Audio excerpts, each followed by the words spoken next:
Hello guys, कैसे हैं आप लोग। आप लोगों का बहुत बहुत स्वागत है शिक्षा फार्मेसी मेक इट पॉसिबल पे। तो आज का हमारा टॉपिक है मीजोमेरिक इफेक्ट, या हम इसी को बोलते हैं रेजोनेंस इफेक्ट। लास्ट क्लास में हमने आपको इंडक्टिव इफेक्ट के बारे में बताया था। अब हम आपको इसमें बताएंगे मीजोमेरिक इफेक्ट क्या होता है, कितने टाइप का होता है, किस तरह से ये डिपेंड करता है स्टेबिलिटी ऑफ मॉलिक्यूल्स के ऊपर। तो बने रहिए हमारे साथ एंड तक।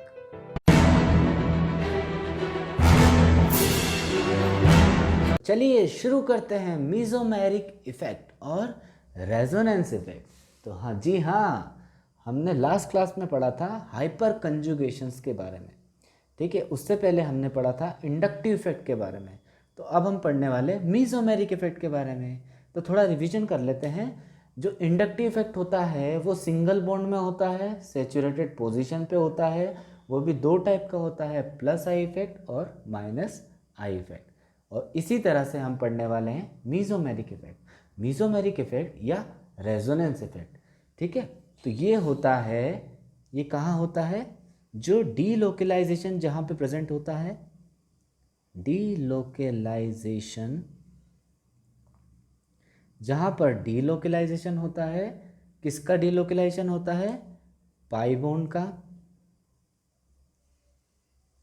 जहाँ पर डीलोकलाइजेशन होता है पाई बॉन्ड का, या जहाँ पर प्रेजेंट होते हैं लोन पेयर ऑफ इलेक्ट्रॉन, वहाँ पे इंडक्टिव इफेक्ट में आपको बताया था कि ये सैचुरेटेड पोजीशन पे होता है, सिंगल बॉन्ड में होता है। और मीजोमेरिक इफेक्ट होता है जहाँ पे डीलोकलाइजेशन ऑफ पाई बॉन्ड होता है। तो डीलोकलाइजेशन ऑफ पाई बॉन्ड कहाँ पे होता है, जहाँ पर भी एरोमेटिक रिंग होती है। जरा इधर नज़र घुमाइए, ये रिंग कौन सी है, बेंजीन रिंग। यहाँ पे देखिए, यहाँ पे अल्टरनेट डबल बॉन्ड प्रेजेंट है, मतलब अल्टरनेट पाई बॉन्ड प्रेजेंट है। तो यहाँ पे डीलोकलाइजेशन होता है, मतलब यहाँ पर रेजोनेंस इफेक्ट या मीजोमेरिक इफेक्ट काम करता है। तो चलिए अब देखते हैं मीजोमेरिक इफेक्ट कितने टाइप के होते हैं। तो सबसे पहला मीजोमेरिक इफेक्ट, और सेकंड पहला हम बोलते हैं इसको प्लस एम इफेक्ट और minus M effect according to mesomeric. और अकॉर्डिंग टू रेजोनेंस हम इसको बोलते हैं प्लस आर इफेक्ट, और इसको हम बोलते हैं और माइनस आर इफेक्ट। तो चलिए अब हम जानते हैं कि प्लस एम इफेक्ट और माइनस एम इफेक्ट, ठीक है, इन दोनों में काफ़ी सिमिलैरिटी है, इंडक्टिव इफेक्ट और मीजोमेरिक इफेक्ट में, ठीक है। जहाँ पर प्लस आई इफेक्ट हो रहा था वहीं पर प्लस एम इफेक्ट होगा, बट जो इंडक्टिव इफेक्ट होता है वो होता है एलिफेटिक सिस्टम में, जबकि जो मीजोमेरिक इफेक्ट होता है वो होता है कहाँ पर, एरोमेटिक सिस्टम में। तो देखते हैं प्लस एम इफेक्ट क्या होता है और किस में होता है। तो प्लस एम इफेक्ट कहाँ होगा, जहाँ पर भी क्या होंगे, इलेक्ट्रॉन, जहाँ पर भी क्या होंगे, इलेक्ट्रॉन रिलीजिंग ग्रुप होंगे। जहाँ पर भी इलेक्ट्रॉन रिलीजिंग ग्रुप होंगे रिंग सिस्टम में, वहाँ पर प्लस एम इफेक्ट काम करेगा या प्लस आर इफेक्ट काम करेगा। और जहाँ पर भी इलेक्ट्रॉन विड्रॉइंग ग्रुप होंगे, जहाँ पर भी इलेक्ट्रॉन विड्रॉइंग ग्रुप होंगे वहाँ पर क्या काम करेगा, माइनस एम इफेक्ट या माइनस आर इफेक्ट, ठीक है। तो चलिए इस तरह से हम इसको समझेंगे। तो आगे बढ़ते हैं हम इसके और डिस्क्रिप्शन में, तो थोड़ा और एक्सप्लेन करते हैं। तो एग्जाम्पल के साथ लेके चलते हैं।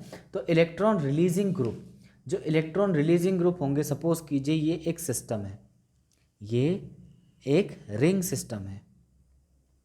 अगर सपोज कीजिए यहाँ पर कोई भी इलेक्ट्रॉन रिलीजिंग ग्रुप होता है, अगर यहाँ पर कोई भी इलेक्ट्रॉन रिलीजिंग ग्रुप होगा तो इस रिंग सिस्टम पे इसका क्या इफेक्ट पड़ेगा, मतलब ये इलेक्ट्रॉन को रिलीज करेगा to the ring system.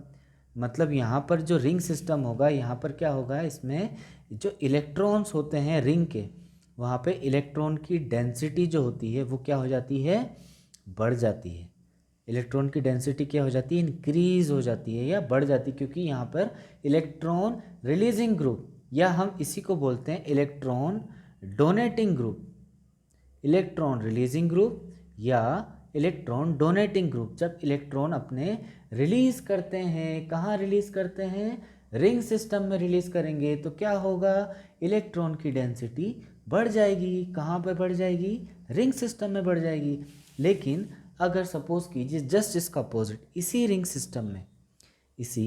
Ring system में कोई भी इलेक्ट्रॉन विड्रॉइंग ग्रुप अगर होगा, विड्रॉ करना क्या होता है, जब आप बैंक से पैसे निकालते हो तो उसको क्या बोलते हैं, विड्रॉ करना पड़ता है, ठीक है, उसको विड्रॉइंग बोलते हैं। अगर यहाँ पर कोई भी इलेक्ट्रॉन विड्रॉइंग ग्रुप होगा और ये रिंग से इलेक्ट्रॉन लेगा, तो अब इसके पास जो इलेक्ट्रॉन है यहाँ पर क्या हो जाएगी, उसकी कमी होगी। तो हम बोलते हैं इसको, इसमें इलेक्ट्रॉन की जो डेंसिटी होती है वो क्या हो जाएगी, डिक्रीज हो जाएगी। प्लस एम इफेक्ट में जब इलेक्ट्रॉन रिलीजिंग ग्रुप कोई भी रिंग सिस्टम से अटैच होता है तो उस रिंग सिस्टम की इलेक्ट्रॉन डेंसिटी इंक्रीज हो जाती है। जबकि अगर उसी रिंग सिस्टम में कोई इलेक्ट्रॉन विड्रॉइंग ग्रुप अटैच है तो वो क्या करता है, इलेक्ट्रॉन को विड्रॉ करता है रिंग सिस्टम से। तो इस रिंग सिस्टम की इलेक्ट्रॉन डेंसिटी क्या हो जाती है, डिक्रीज हो जाती है। क्या हो जाती है, डिक्रीज हो जाती है। चलिए अब हम इसका और डिस्क्रिप्शन आगे देखेंगे। तो चलिए अब हम क्या देख रहे हैं, प्लस एम इफेक्ट और माइनस एम इफेक्ट के बारे में। इसीलिए अब देखिए, मैंने आपको बताया था प्लस एम इफेक्ट में कि कोई भी इलेक्ट्रॉन रिलीजिंग ग्रुप या इलेक्ट्रॉन डोनेटिंग ग्रुप अगर किसी रिंग सिस्टम से अटैच होता है तो वहाँ पर क्या करता है, वो रिंग में इलेक्ट्रॉन की डेंसिटी को इंक्रीज कर देता है, जिसकी वजह से हम इसको दूसरी टर्म में बोलते हैं एक्टिवेट करता है। क्या करता है, एक्टिवेट करता है। इस एक्टिवेट करने की प्रोसेस को हम बोलते हैं, ऐसे ग्रुप्स को हम बोलते हैं एक्टिवेशन या एक्टिवेटिंग ग्रुप बोलते हैं। क्या बोलते हैं, क्या बोलते हैं हम इसको, एक्टिवेशन ग्रुप या एक्टिवेटिंग ग्रुप। ठीक है, एक्टिवेटिंग, क्योंकि ये क्या करते हैं, रिंग को एक्टिवेट कर रहे हैं, उसमें इलेक्ट्रॉन की डेंसिटी को इंक्रीज कर रहे हैं। तो इसलिए इसमें क्या होते हैं, इसमें कुछ सिलेक्टिव होते हैं। तो याद रख लीजिएगा कि ये जो एक्टिवेटिंग ग्रुप होते हैं, कहाँ पर, जहाँ पे प्लस एम इफेक्ट शो हो रहा है, तो यहाँ पे क्या हो रहा है, तो इसीलिए इन्हें क्या करते हैं हम, इसीलिए इसको बोलते हैं ortho para directing group. Ortho para directing group इसको हम बोलते हैं, ऑर्थो पैरा डायरेक्टिंग ग्रुप इसको बोलते हैं। और इस पर चार्ज क्या होते हैं, इन पर जो चार्ज होते हैं वो होते हैं नेगेटिव चार्ज होते हैं। देखिए वही सेम हो रहा है जहाँ पर प्लस आई इफेक्ट में मैंने बताया था कि प्लस आई इफेक्ट मतलब क्या होते हैं, इलेक्ट्रॉन रिलीजिंग ग्रुप होते हैं, लेकिन इन पे चार्ज होता है नेगेटिव।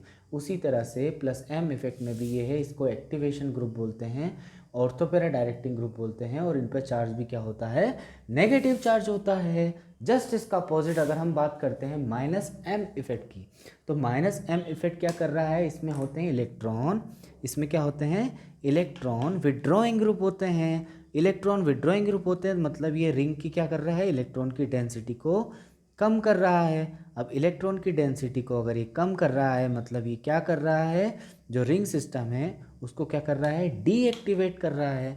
क्या कर रहा है, उसको डीएक्टिवेट कर रहा है। मतलब इसी को हम बोलते हैं डीएक्टिवेटिंग ग्रुप। इसी को हम क्या बोलते हैं, डीएक्टिवेटिंग ग्रुप बोलते हैं। और ये हमेशा होते हैं मेटा डायरेक्टिंग। ठीक है, ये बहुत ज़्यादा इंपॉर्टेंट टर्म है।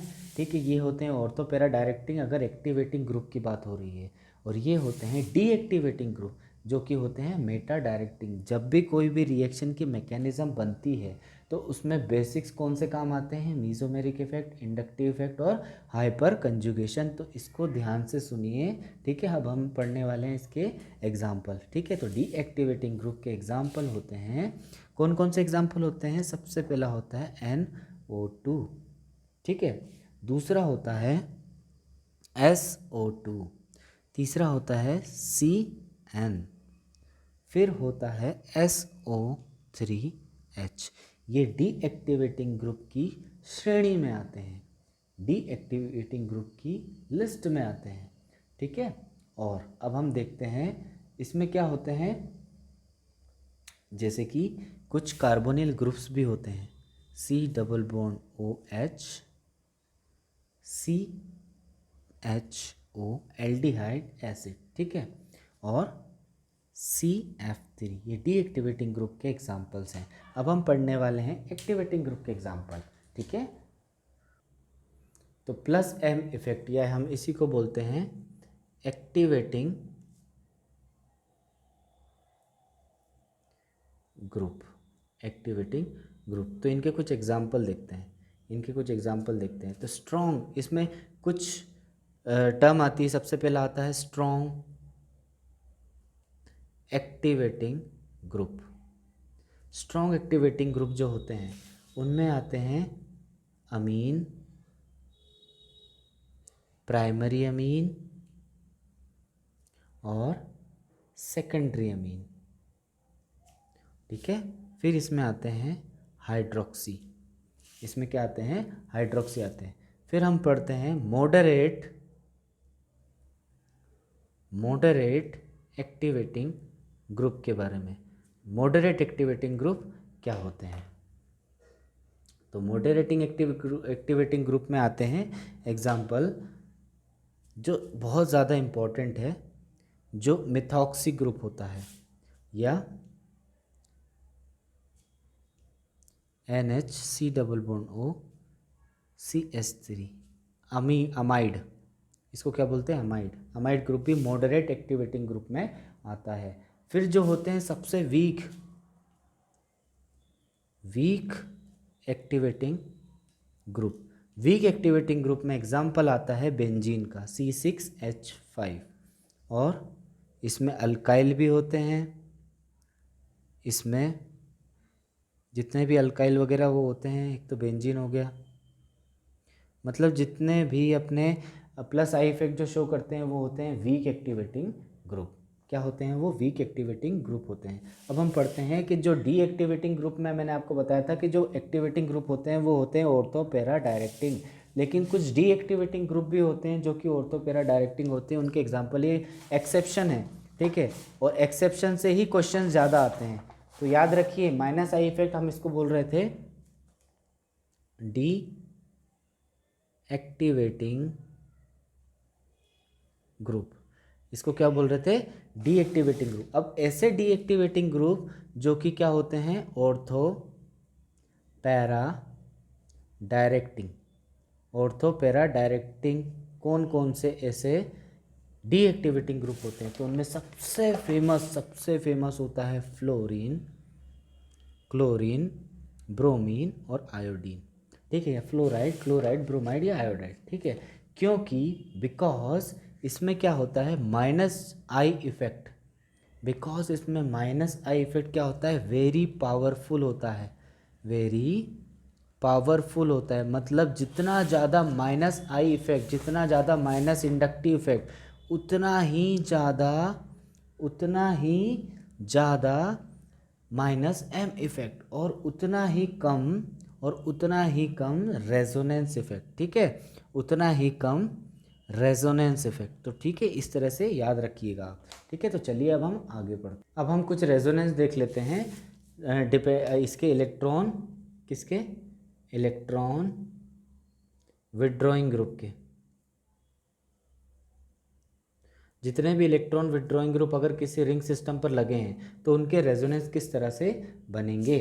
तो ठीक है, सबसे पहले हम लिखते हैं एक स्ट्रक्चर, ये है हमारा एक रिंग सिस्टम, ठीक है। इस पे हमने लगा दिया एक विड्रॉइंग ग्रुप, है ना, N डबल बॉन्ड O और NO2। NO2 को हमेशा इस तरह से लिखा जाता है NO2, क्यों, क्योंकि ये होता है कोऑर्डिनेट बॉन्ड, बिकॉज N की वैलेंसी 3 होती है और यहाँ पे ये फुलफिल हो रही है, बट एक्स्ट्रा ऑक्सीजन है, ठीक है। यहाँ पे ऑक्सीजन की वैलेंसी भी 2 होती है, बट एक ही से ही बॉन्ड बना रहा है, इसलिए यहाँ पे कोऑर्डिनेट बॉन्ड होता है। कोऑर्डिनेट बॉन्ड का मतलब होता है कि अपने आप से वैलेंसी कंप्लीट कर रहा है कॉम्प्लेक्स बना के, ठीक है। तो चलिए देखते हैं इसका रेजोनेंस कैसे बनता है। तो इसके रेजोनेंस कैसे बनता है, इसमें ये होती है ऑर्थो पोजीशन, ये होती है मेटा पोजीशन, ये होती है पैरा पोजीशन, और ये जो पोजीशन होती है इसको हम बोलते हैं इप्सो पोजीशन, ठीक है, इप्सो पोजीशन बोलते हैं। तो चलिए अब हम देखते हैं किस तरह से इसका रेजोनेंस बनता है। तो यहाँ पे जो ये पाई बॉन्ड है, यहाँ पे जो पाई बॉन्ड है वो शिफ्ट होता है इस जगह पर, और ये जो डबल बॉन्ड होता है ये जाता है ऑक्सीजन पर। तो उसका स्ट्रक्चर कुछ इस तरह से बनता है। ये हमेशा क्या होता है, रिवर्सिबल स्ट्रक्चर बनते हैं रेजोनेंस के। तो इसके बाद का स्ट्रक्चर क्या होगा, देखिए ध्यान से देखिए। ये बॉन्ड यहाँ पर शिफ्ट हुआ था, मतलब यहाँ पे कोई बॉन्ड नहीं, ये दो बॉन्ड एच रहेंगे। यहाँ आ जाएगा डबल बॉन्ड एन, ठीक है, यहाँ सिंगल बॉन्ड ओ, और यहाँ पर कोऑर्डिनेट बॉन्ड ओ। ठीक है, तो अब इलेक्ट्रॉन किसने दिया था, इस कार्बन ने दिया था ऐसे, तो इस पे आता है पॉजिटिव चार्ज, और ये जो बॉन्ड शिफ्ट हुआ था यहाँ पे, इस पे आ जाता है नेगेटिव चार्ज। ठीक है, तो ये सेकंड स्ट्रक्चर रेजोनेंस का बनता है इलेक्ट्रॉन विड्रॉइंग ग्रुप का। फिर क्या होता है, अब ये जो पॉजिटिव है ये बगल वाले कार्बन से क्या होता है, इलेक्ट्रॉन खींचने लगता है।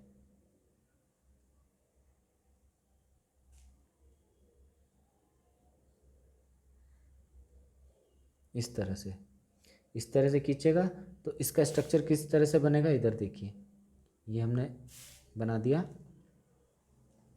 ये हमारा रिंग सिस्टम है। अब देखिए यहाँ पे गौर से देखिए, ये बॉन्ड कहाँ शिफ्ट हुआ, यहाँ। किस कार्बन ने किया, ये इस कार्बन ने। तो पॉजिटिव कहाँ आ जाता है, यहाँ आ जाता है। ठीक है, तो मतलब पॉजिटिव आ जाएगा इसके ऊपर, और ये बॉन्ड चला जाएगा यहाँ, ये बॉन्ड चला जाएगा यहाँ, यहाँ पर double bond N, single bond O minus ये कोऑर्डिनेट बॉन्ड ओ। ठीक है, अब देखिए आगे देखते हैं। फिर क्या होता है, फिर ये बगल वाले से इलेक्ट्रॉन शिफ्ट करता है यहाँ पर, और उसका स्ट्रक्चर कुछ इस तरह से बनता है। देखिए ये यहाँ पर डबल बॉन्ड इसने शिफ्ट किया इस कार्बन पे, ये यहाँ शिफ्ट किया, ये बॉन्ड यहाँ पे ऐसा, इस कार्बन ने ये इलेक्ट्रॉन दिए हैं, तो पॉजिटिव किस पे आ गया, इस पे आ गया। ठीक है, ये एच ऐसा का ऐसे ही हमने लिख दिया, एन माइनस ओ। ये हमारा फोर्थ स्ट्रक्चर हो गया रेजोनेंस का। फिर हमारा क्या होता है, फिर वही, ठीक है, यहाँ पर ये बॉन्ड, अब ये किस तरह से ट्रांसफ़र होगा, ये बॉन्ड यहाँ आएगा, ये बॉन्ड यहाँ आएगा। ठीक है, तो जो हमारा लास्ट इसका स्ट्रक्चर बनता है इस तरह से बनता है जैसा पहले वो था।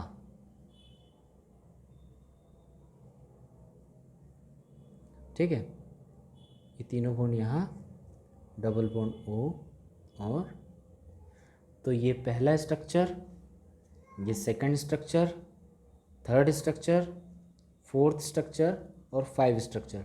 तो इलेक्ट्रॉन विड्रॉइंग ग्रुप में क्या होता है, आप देख सकते हैं, ध्यान दीजिए, एक ऑर्थो पोजीशन पे प्लस लग रहा है और पैरा पोजीशन पे, जहाँ पे भी देखेंगे आप ऑर्थो पोजीशन, यहाँ पे पैरा पोजीशन, यहाँ पे भी ऑर्थो पोजीशन। तो ortho para directing electron withdrawing group मतलब डी एक्टिवेटिंग ग्रुप इस तरह से होते हैं। ठीक है, मतलब क्या है, देखिए, अगर ऑर्थो और पैरा पर क्या होता है, पॉजिटिव चार्ज लग रहा है, प्लस चार्ज आ रहा है, अगर ऑर्थो और पैरा पे पॉजिटिव चार्ज है, मतलब वहाँ पर क्या है, इलेक्ट्रॉन की डेंसिटी क्या हो जाती है, कम हो जाती है, डिक्रीज हो जाती है। अब मेटा पोजीशन इसकी क्या हो जाएगी, मेटा पोजीशन पे कोई भी चार्ज नहीं है, तो इसकी जो मेटा पोजीशन होती है वो इलेक्ट्रॉन रिच होती है। ठीक है, बस इतना ही डिफरेंस है, आपको इतना ही याद रखना है। ठीक है, तो चलिए अब हम आगे देखते हैं। अब हम देखते हैं, हमने अभी देखा इलेक्ट्रॉन विड्रॉइंग ग्रुप के बारे में। अब हम देखते हैं इलेक्ट्रॉन जो हमारा रिलीजिंग ग्रुप है, इलेक्ट्रॉन जो रिलीजिंग ग्रुप है उसका रेजोनेंस किस तरह से बनता है, तो वो हम अब देखने वाले हैं। तो वो देखते हैं। तो सबसे पहले स्ट्रक्चर हम बना देते हैं उसका, किस तरह से, इस तरह से। ये हमने रिंग सिस्टम बना दिया, ये हमने क्या बना दिया, इसका रिंग सिस्टम बना दिया। अब हम देखते हैं कि इस पर कौन सा हमें इलेक्ट्रॉन रिलीजिंग ग्रुप लगाना है। सपोज़ कीजिए कि मैंने यहाँ पर क्या लगा दिया, कोई भी लगा दिया, सपोज़ कीजिए मैंने ओ लगा दिया, OH। इस पे होते हैं लोन पेयर। ठीक है, देखिए ये इलेक्ट्रॉन रिलीजिंग ग्रुप है। मैंने बताया था जब इलेक्ट्रॉन रिलीजिंग ग्रुप कोई भी रिंग सिस्टम से अटैच होता है तो वो इलेक्ट्रॉन ट्रांसफ़र इस वे में करता है। तो यहाँ पे इलेक्ट्रॉन की जो डेंसिटी होती है वो इंक्रीज़ होती है। ठीक है, इलेक्ट्रॉन की डेंसिटी कहाँ होती है, इंक्रीज़ होती है। मतलब आप देखते हैं यहाँ पे देखिए ये लोन पेयर जो होता है ये शिफ्ट होगा कुछ इस तरह से, और ये जो बॉन्ड उठ के आएगा वो इस पोजीशन पे आ जाएगा, ऑर्थो पोजीशन पे। ठीक है, तो इसका जो रेजोनेंस बनेगा वो कैसे बनेगा, इस तरह से बनेगा। याद रखिए फिनॉल का बहुत फेमस क्वेश्चन है 12th 11th क्लास का, इसने दिए हैं, मतलब इस पे आ जाता है प्लस। ठीक है, इस पे आ गया माइनस, ये बॉन्ड SH। ठीक है, फिर क्या होता है, ये बॉन्ड यहाँ शिफ्ट होता है और ये आ जाता है इस जगह पर।